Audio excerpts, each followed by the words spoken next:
নবম শ্রেণীর শিক্ষার্থীবৃন্দ, আমি মোহাম্মদ নাজমুল করিম, সহকারী শিক্ষক, ছায়াবীথি সোসাইটি উচ্চ বিদ্যালয়। আজকে আমি তোমাদের অ্যাসাইনমেন্ট 2 থেকে গণিত বিষয়ের উপর জ্যামিতি থেকে সৃজনশীল প্রশ্ন 1 নিয়ে আলোচনা করব। আশা করি তোমরা মনোযোগ সহকারে তা শ্রবণ করবে, যাতে তোমাদের বুঝতে আরো সুবিধা হয়। প্রশ্নটির উদ্দীপক হল PQR একটি সমবাহু ত্রিভুজ এবং PS QR এর উপর লম্ব। শিক্ষার্থী বন্ধুরা, তোমরা সমবাহু ত্রিভুজ নিশ্চয়ই বুঝো। যে ত্রিভুজের 3টি বাহুই সমান তাকে সমবাহু ত্রিভুজ বলে। এই ত্রিভুজের একটি শীর্ষবিন্দু P থেকে তার বিপরীত বাহু QR এর উপর একটি লম্ব, তার নাম হলো PS। এটার উপর ভিত্তি করে এখানে 3টি প্রশ্ন করা হয়েছে। আমরা পর্যায়ক্রমে 3টি প্রশ্ন নিয়ে আলোচনা করব। প্রথম প্রশ্নটি হলো ক PQ = 3 সেন্টিমিটার হলে, অর্থাৎ PQ একটি বাহু, সেটা যদি 3 সেন্টিমিটার হয় তাহলে PQR এর ক্ষেত্রফল নির্ণয় করো। অর্থাৎ সমবাহু ত্রিভুজের একটি বাহুর দৈর্ঘ্য এখানে দেওয়া আছে 3 সেন্টিমিটার।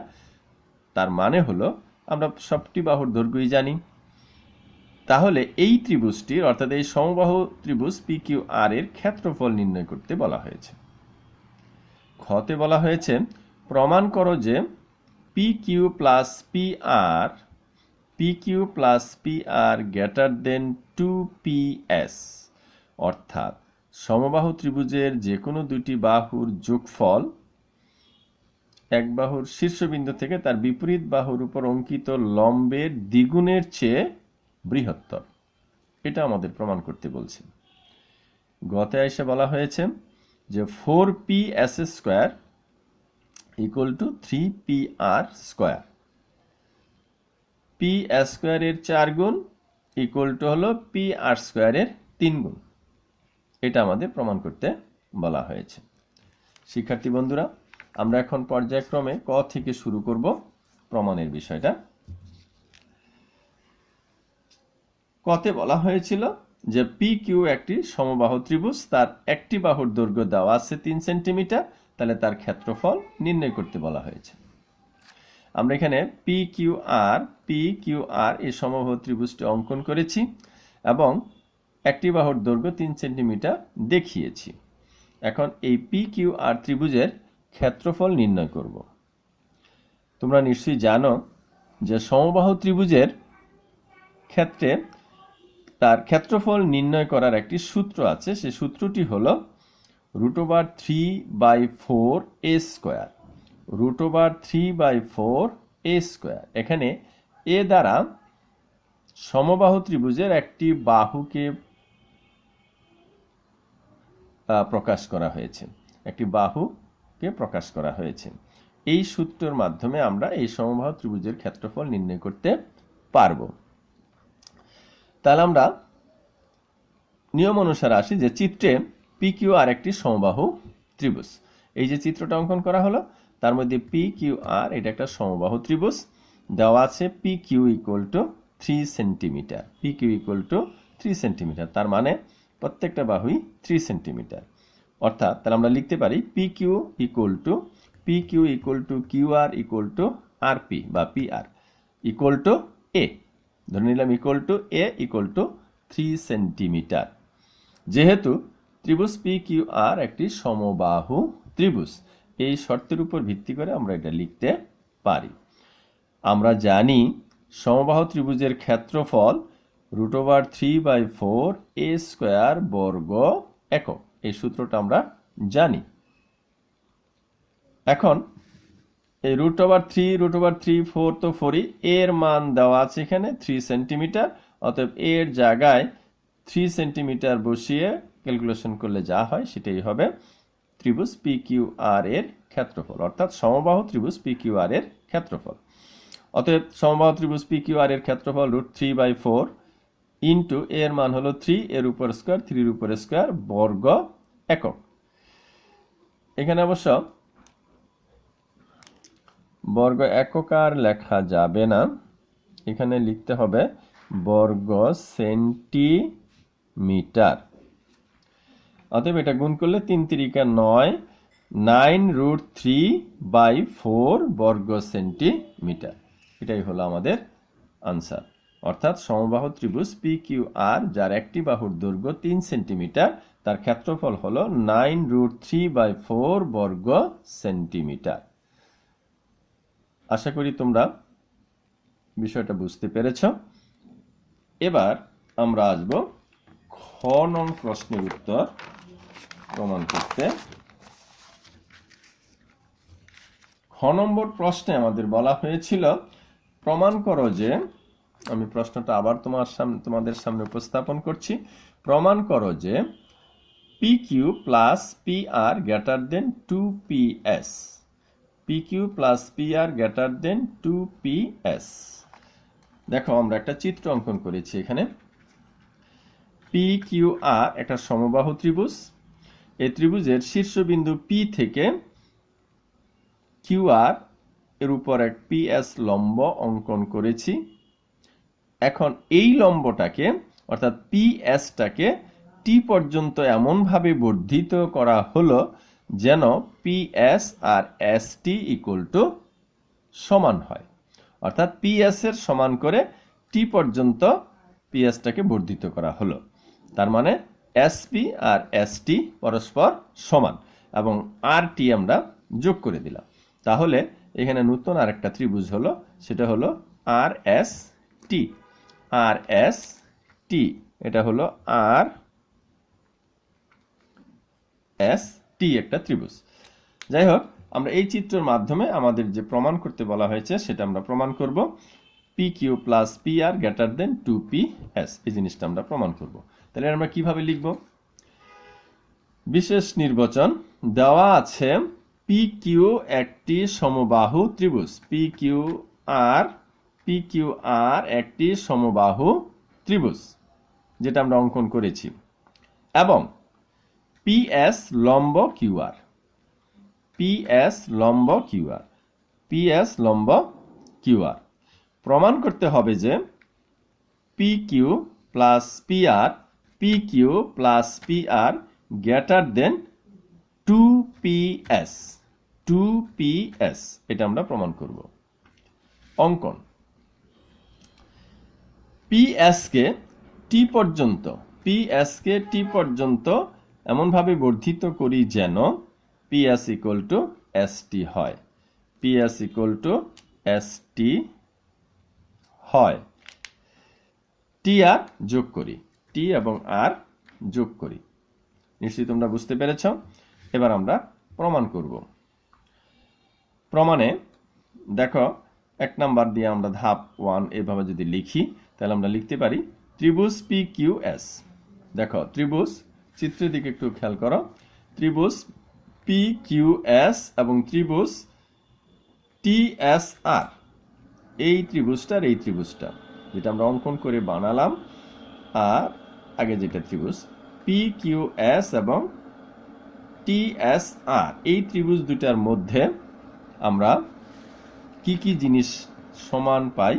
ত্রিভুজ PQS ও ত্রিভুজ RST অথবা TSR অথবা STR, আমরা যেভাবেই বলি এই ত্রিভুজটাই আমরা বোঝাতে চাচ্ছি। এই দুটা ত্রিভুজের মধ্যে QS RS। QS, দেখো QS RS, কারণ সমবাহু ত্রিভুজের একটা শীর্ষবিন্দু থেকে তার বিপরীত বাহুর উপর লম্ব অঙ্কন করলে সেই লম্ব আইসা সামনের বাহুকে সমান 2 ভাগে বিভক্ত করে। তার মানে PS যে লম্ব অঙ্কন করা হলো, এই লম্বটা QR বাহুকে সমান 2 ভাগে ভাগ করে। তাহলে আমরা বলতে পারি SQ বা QS RS। QS RS। এখানে কারণ দেখো লিখে দিলাম, যেহেতু RS এর মধ্যবিন্দু, S R এর মধ্যবিন্দু, S হলো R এর মধ্যবিন্দু, S, R এর মধ্যবিন্দু। PS এস টি আমার অঙ্কন করলাম যে পি এস কে, যে অঙ্কনের মাঝে লিখলাম যে পি এস কে টি পর্যন্ত এমনভাবে বর্ধিত করি যেন P S equal to S T হয়। তাহলে আমরা বলতে পারি পি এস আর টি এস পরস্পর সমান, P S equal to S T বা টি এস। এটা অঙ্কন অনুসারে আমরা যেভাবে অঙ্কন করলাম সেইভাবে, সেই শর্ত অনুসারে আমরা লিখতে পারি, সেইভাবে আমরা লিখলাম। এবং পি এস কিউ কোণ equal to R S T কোণ, বিপ্রতীপ কোণ। দেখো আমাদের চিত্রের দিকে খেয়াল করো, আমরা এই কোণটার কথা বললাম, পি এস কিউ কোণ, অর্থাৎ এইটা, এইটা আমি যদি একটা টিক চিহ্ন দেই, এই যে এটা, এবং এটার বিপরীত কোণ হলো আর এস টি অথবা টি এস আর, একই কথা। এটা, এই দুইটা কোণ পরস্পর সমান। এটা হলো প্রথম ত্রিভুজে, এটা হলো দ্বিতীয় ত্রিভুজে অন্তর্ভুক্ত কোণ, অর্থাৎ বিপরীত কোণ হিসাবে এটা পরস্পর সমান। অতএব ত্রিভুজ দুইটা সর্বসম, অর্থাৎ পি কিউ এস এবং ত্রিভুজ আর এস টি এরা হলো সর্বসম। কিভাবে সর্বসম? এই বাহু আর এই বাহু সমান, এই বাহু আর এই বাহু সমান, এই কোণ আর এই কোণ সমান। আমরা জানি দুটা ত্রিভুজের মধ্যে যদি দুটা বাহু এবং একটা কোণ সমান দেখাতে পারি, তাহলে ত্রিভুজ দুটিকে আমরা সর্বসম বলতে পারি, এবং এই ত্রিভুজ দুটি সর্বসম। আর ত্রিভুজ দুটি যদি সর্বসম হয়, তাহলে তার অন্যান্য যে অংশ তারা পরস্পর সমান হয়। তার মানে পি কিউ আর হলো টি আর পরস্পর সমান, P Q is equal to T R, অর্থাৎ এইটা আর এইটা পরস্পর সমান, সর্বসম। সুতরাং P Q is equal to T R. এখন আমরা দেখো এই ত্রিভুজটা যদি আমরা এটা যদি বাদ রাখি, তাহলে দেখো নতুন আরেকটা ত্রিভুজ আমরা লিখতে পারি, পি কিউ না পি আর টি, পি আর টি। এই ত্রিভুজটা আমরা নিয়ে যদি চিন্তা করি, তাহলে আমরা জানি যে কোনো ত্রিভুজের যে কোনো দুই বাহুর সমষ্টি তৃতীয় বাহু অপেক্ষা বৃহত্তর। তাহলে ত্রিভুজ পি আর টি, এই ত্রিভুজের মধ্যে যে কোনো দুই বাহু, সবচেয়ে ছোট দুই বাহু যদি আমরা একসাথে যোগ করি, তাহলে সবচেয়ে বড় বাহুর চেয়েও বড় হবে। এটা যদি না হয়, তাহলে আমরা ত্রিভুজই অঙ্কন করতে পারবো না। অর্থাৎ ত্রিভুজ অঙ্কন করার শর্তই হলো যে কোনো দুই বাহুর সমষ্টি তৃতীয় বাহু অপেক্ষা বড় হলেই ত্রিভুজ অঙ্কন করা যাবে। তাহলে যেহেতু পি আর টি একটা ত্রিভুজ, সুতরাং এই ত্রিভুজের সবচেয়ে ছোট দুই বাহু পি আর এবং টি আর, এই দুটো একসাথে যোগ করলে বৃহত্তর বাহু পিটি তার চেয়ে বড় হবে। যেহেতু ত্রিভুজ হয়ে গেছে, তাহলে এই শর্ত অবশ্যই পূরণ করেছে।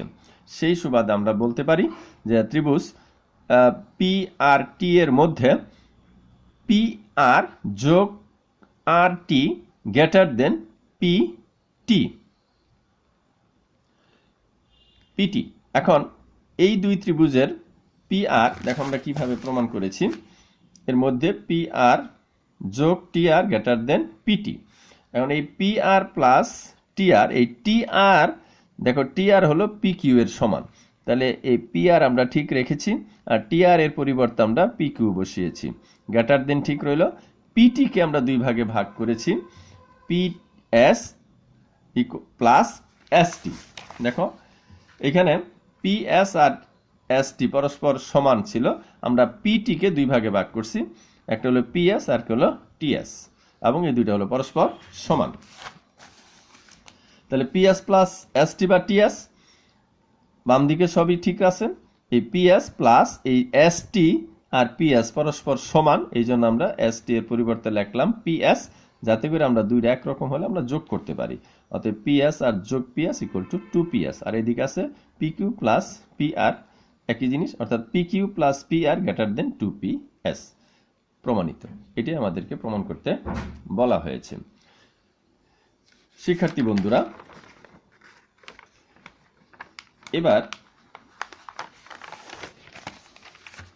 আমরা গ নম্বর প্রশ্নে বলা হয়েছিল যে প্রমাণ করো যে 4p(s square equal two 3pr square, এটা আমরা প্রমাণ করতে বলা হয়েছিল। তাহলে এটা প্রমাণ করার জন্য আমরা এখন আসি। দেওয়া আছে পি কিউ আর একটি সমবাহু ত্রিভুজ এবং ps লম্ব কিউ আর, প্রমাণ করতে হবে যে 4p(s square equal two 3pr square. প্রমাণ: ত্রিভুজ PSR এ PSR কোণ ইকুয়াল টু 90 ডিগ্রি, কারণ আমরা PS QR এর উপর লম্ব অঙ্কন করেছি, অতএব PSR কোণ ইকুয়াল টু 90 ডিগ্রি। অতএব ত্রিভুজ PSR সমকোণী ত্রিভুজ এবং এর অতিভুজ হলো PR। পিথাগোরাসের উপপাদ্য অনুসারে আমরা জানি যে অতিভুজের বর্গ ইকুয়াল টু অপর দুই বাহুর বর্গের সমষ্টি পরস্পর সমান। সেই সুবাদে আমরা লিখতে পারি PR square equal to PS square plus SP square. তাহলে বা SP স্কয়ার ইকুয়াল টু হলো PS square plus QR/2 whole square. তাহলে PR স্কয়ার এটা হলো PR square PR square PR square PS square plus equal to PS square plus এই QR/2 SP এর পরিবর্তে QR/2 বা QR এর পরিবর্তে আমরা লিখতে PR/2 একই জিনিস, দুইটা পরস্পর সমান, এই জন্য এখন হোল স্কয়ার করলে এটা হয় হলো SR square minus PR square by 4 equal to PS square. এখন এটাকে আমরা ক্যালকুলেশন করছি, যে লসাগু করেছি 4, তাহলে PR square 4PR square PR square minus PR square, এটাকে মাইনাস করে এই পাশে নিয়ে আসছে, আর PS স্কয়ার ডান দিকে আছে। লসাগু করলে এটা হয় 4PR square minus PR square by 4 equal to PS square. এখন এটা থেকে এটা বিয়োগ করলে থাকে হলো 3PR square by 4 equal to PS square. তাহলে 3 আর গুণ করলে 3P, অথবা এটা যদি আগে করি আমরা এটা আগে করছি, এখানে 3PR স্কয়ার ইকুয়াল টু হলো 4PS স্কয়ার 4PS স্কয়ার। এটা আমরা ঘুরিয়ে দিলে 4PS square equal two 3PR square proved. শিক্ষার্থী বন্ধুরা, নিশ্চয়ই তোমরা বুঝতে পেরেছো। এটা একটু মনোযোগ সহকারে যদি একাধিকবার ভিডিওটা দেখো তাহলে তোমরা বুঝতে পারবে যেটা কিভাবে করা হয়েছে। নবম শ্রেণীর শিক্ষার্থীবৃন্দ, আজকে তোমাদের শুভেচ্ছা জানিয়ে তোমাদের সুস্বাস্থ্য কামনা করে আজকে এখানেই শেষ করছি। আল্লাহ হাফেজ।